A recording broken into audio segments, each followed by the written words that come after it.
Hello. आज हम आपके समक्ष महत्वपूर्ण जानकारी साझा करेंगे। जो भी श्रवण व्यक्ति सांकेतिक भाषा से रूबरू है, जैसे कि जिन्होंने इंटरप्रेटिंग का डिप्लोमा डिसली किया है, श्रवण बच्चे जिनके माता पिता बधिर है जो कोड़ा कहलाते हैं, या वो जिनके भाई बहन बधिर है यानी सोडा, अथवा ऐसे श्रवण व्यक्ति जिनके बधिर जन दोस्त व जानकार है और सांकेतिक भाषा बखूबी से जानते हैं, एवं बधिर बच्चों के शिक्षक जो सांकेतिक भाषा का इस्तेमाल करते हैं। क्या ये सभी श्रवण व्यक्ति भारतीय सांकेतिक भाषा पढ़ा सकते हैं? जी नहीं, ये सरासर गलत है। लेकिन फिर भी कई श्रवण व्यक्ति ये जानना चाहते हैं कि वे सांकेतिक भाषा क्यों नहीं पढ़ा सकते और क्यों बधिर ही शिक्षक होने चाहिए। चलिए जानते हैं 10 मुख्य कारण कि भारतीय सांकेतिक भाषा यानी आईएसएल आपको बधिर शिक्षक से ही क्यों सीखनी चाहिए। गौर कीजिए। भारत में बधिर समुदाय की अपनी ही भाषा है जिसे भारतीय सांकेतिक भाषा कहते हैं। वे इसके मूल उपयोगकर्ता हैं और वे इसे बहुत खूबसूरती से प्रकट करते हैं। और वहीं यदि श्रवण व्यक्ति सांकेतिक भाषा पढ़ाता है तो इतने अच्छे से समझा नहीं पाता एवं सांकेतिक भाषा की गुणवत्ता प्रभावित होती है। इसलिए कुशल बधिर शिक्षक से सांकेतिक भाषा का शिक्षण उचित होता है। भाषा तथा संस्कृति में अटूट तथा गहरा संबंध होता है। बधिर जनों के जीवन में उनके अपने अनुभव होते हैं। बधिर जन अपने समुदाय, इतिहास तथा उनके जीवन में आने वाली बाधाओं के बारे में पूर्ण रूप से जानकारी रखते हैं। यदि आप सांकेतिक भाषा एक बधिर शिक्षक द्वारा सीखेंगे तो वे विस्तृत रूप से बधिर संस्कृति, बधिर समुदाय में विविधता, उनकी चुनौतियां तथा अन्य जानकारी आपको संपूर्ण रूप से देंगे। इससे आपको यह लाभ होगा कि आप बधिर लोगों के जीवन के बारे में स्पष्ट रूप से जान पाएंगे। यदि एक श्रवण शिक्षक सांकेतिक भाषा तथा बधिर लोगों के जीवन के बारे में अन्य श्रवण लोगों को सिखाते हैं तो उनके द्वारा दी गई जानकारी अधूरी होती है। बधिर जनों के बारे में उनका समझाना प्रभावपूर्ण नहीं होता है क्योंकि उन्होंने इसका अनुभव नहीं किया है। इसीलिए यह बेहतर होगा कि एक बधिर शिक्षक ही श्रवण व्यक्तियों को भारतीय सांकेतिक भाषा सिखाए। एक बधिर और एक श्रवण शिक्षक द्वारा सांकेतिक भाषा सीखने में काफी अंतर है। आप बधिर शिक्षक द्वारा ही सांकेतिक भाषा सीखें। भारतीय सांकेतिक भाषा में संकेतों की 5 लिंग्विस्टिक विशेषताएं हैं। हैंडशेप, हाथों का आकार, ओरिएंटेशन, हथेली की दिशा, लोकेशन, विशिष्ट स्थान पर हाथ का होना, मूवमेंट, हाथों की क्रिया, फेशियल एक्सप्रेशन, संकेत के अनुसार चेहरे के हाव भाव। ज्यादातर श्रवण व्यक्तियों को इसका ज्ञान नहीं होता, जिससे वे गलत संकेत सिखाते हैं। आईएसएल सीखना सिर्फ शब्दों तक ही सीमित नहीं है, इसकी अपनी व्याकरण और नियम है। इन विशेषताओं पर ध्यान न देने से भाषा अधूरी है। उदाहरण के तौर पे चाय के साइन में हाथ का आकार बदल जाए तो पूरे संकेत का मतलब बदल जाता है। एक बधिर शिक्षक ही इन्हें पूर्ण रूप से समझा सकता है। बधिर लोगों को बचपन से ही काफी दिक्कतों का सामना करना पड़ता है, जैसे कि वे बधिर बच्चे जिनके माता पिता सांकेतिक भाषा से अनजान हैं और वे उनसे बात नहीं कर पाते, और वे बधिर बच्चे जिनको वो शिक्षक पढ़ाते हैं जिन्हें सांकेतिक भाषा नहीं आती और इन्हें बोलकर पढ़ाया जाता है। ऐसी परिस्थिति में बधिर बच्चा सांकेतिक भाषा से वंचित रह जाता है। यही नहीं, आगे चल के जब वे रोजगार की तलाश में निकलते हैं तो हर जगह उन्हें बधिर होने की वजह से निराशा मिलती है। उन्हें संप्रेषण में बाधाएं आती है और इन सब से जूझते हुए उन्हें अपना जीवन बिताना होता है। यदि बधिर बच्चे को बचपन से ही सांकेतिक भाषा आती है तो आईएसएल टीचर बनने की रुचि रख सकता है और टीचर बनके वे श्रवण लोगों को पढ़ाने के लिए निपुण हो जाते हैं। श्रवण लोगों के जीवन में भाषा और संप्रेषण की दिक्कतें नहीं आती एवं उनके पास रोजगार के कई अवसर हैं। उसके बावजूद बधिर शिक्षक को हटाकर उनके रोजगार के अधिकारों को छीन के खुद ही सांकेतिक भाषा पढ़ाना शुरू कर देते हैं। बधिर संस्कृति और भारतीय सांकेतिक भाषा बहुत ही खूबसूरत है, परंतु श्रवण लोग इसे व्यवसाय का माध्यम बना लेते हैं और मदद के नाम पर दिखावा करते हैं। क्या ये जायज है? बधिर लोगों से उनका हक छीन लेने पर उन्हें फिर वही परेशानियों का सामना करना पड़ता है। ये बिल्कुल भी सही नहीं है। भारत में आईएसएल के संकेतों की कुछ क्षेत्रीय विभिन्नताएं हैं, जैसे कि रंगों के नाम, महीनों के नाम, सप्ताह के दिन और कई ऐसे संकेत जिनकी जानकारी एक श्रवण शिक्षक में सीमित होती है।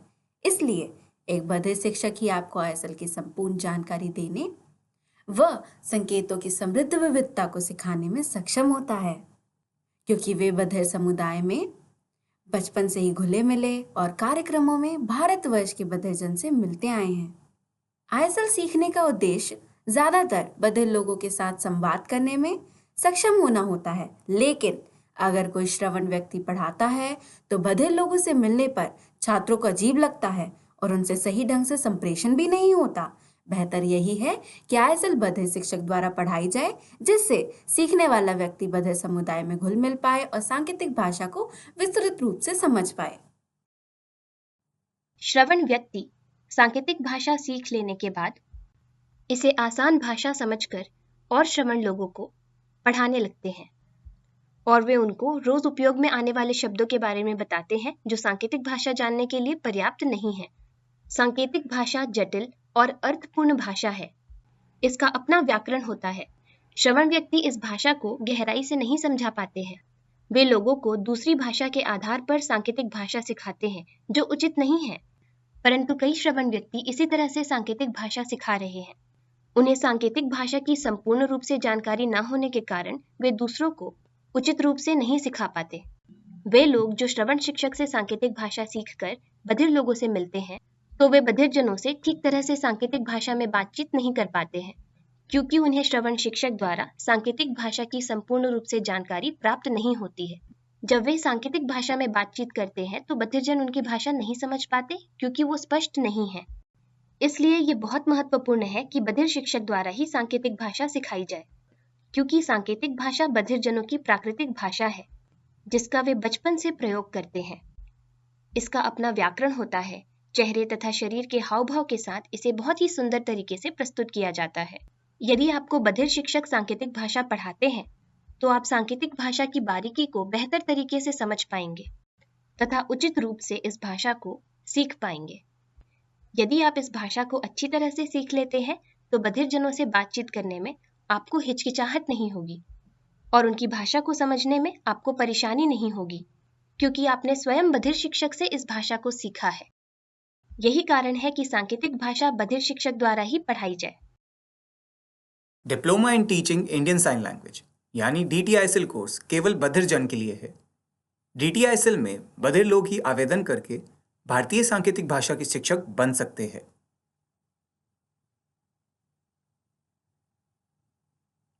प्रमाण पत्र हासिल करके वे बधिर बच्चों तथा श्रवण छात्रों को ISL सिखा सकते हैं। भारतीय पुनर्वास परिषद RCI द्वारा संचालित DTISL कोर्स सिर्फ बधिर जन के लिए है।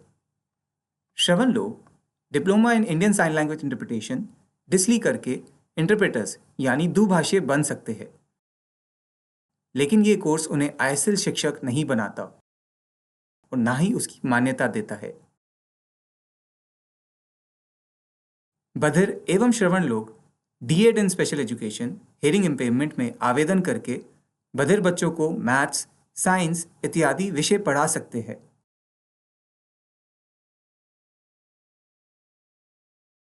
और बधिर बच्चों के शिक्षक बन सकते हैं।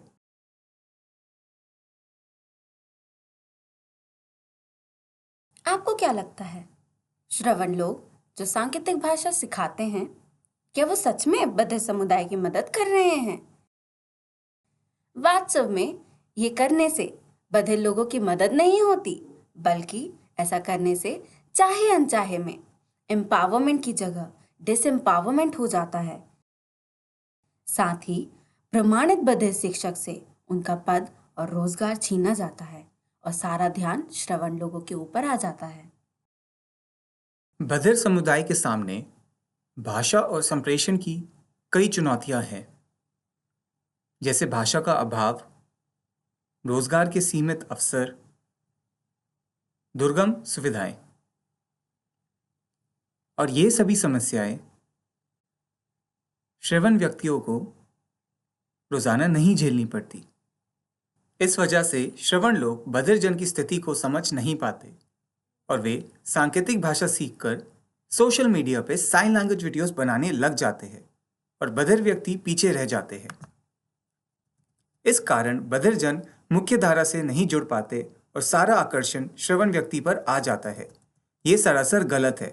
इसका एक ही उपाय है कि बधिर और श्रवण समुदाय एक दूसरे से ऐसा संबंध बनाए कि जहां बधिर जन की भी समाज में बराबर भागीदारी हो और बधिर ही आगे होकर आईएसएल सिखाए और अपनी संस्कृति के बारे में बताए एवं श्रवण व्यक्ति पीछे से अपना सहयोग दे।